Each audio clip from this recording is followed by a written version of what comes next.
Yung affiliate mo, pa-engage, can pa-help 10K followers. Kung 10K lang guys, maging masipag ka lang, magtyaga-tip sa dito. Mabilis mo po yung makukuha yung 10,000 followers. May mga techniques at may mga tips naman po na pwedeng gawin para po kayo po ay makaabot ka agad ng 10,000. So ano nga po ba yung mga tips nyo? Unang tatandaan ang proper engagement.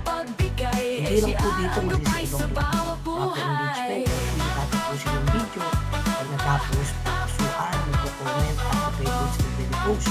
Kung sa comment section, lahat ng comment, kakaibigan nyo panigurado po sa sabog ka agad ng notification nyo. Madami kayong magiging kaibigan agad. Kung gusto nyo po mas mabilis na dumami ang kaibigan, pumunta na po kayo sa aking live. Kung yan, pumasok na po dyan. Yan sa aking live, mag-tap-tap ng screen, mag-share lang ng comment, mag-set ng heart me. Kung gusto nyo po mag-display sa panel, and you may tap on. Kapag kayo po ay naka-standby, mas marami kayong mag-kaibigan.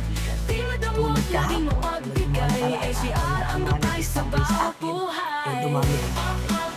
Kaya naman hinihikayat po kayo na mag-standby sa akin live. At tulungan nyo na po sa live si Kuya Kenny sa kanyang mga mission para po mas maraming viewers ang makapasok. Thank you so much po mga idol.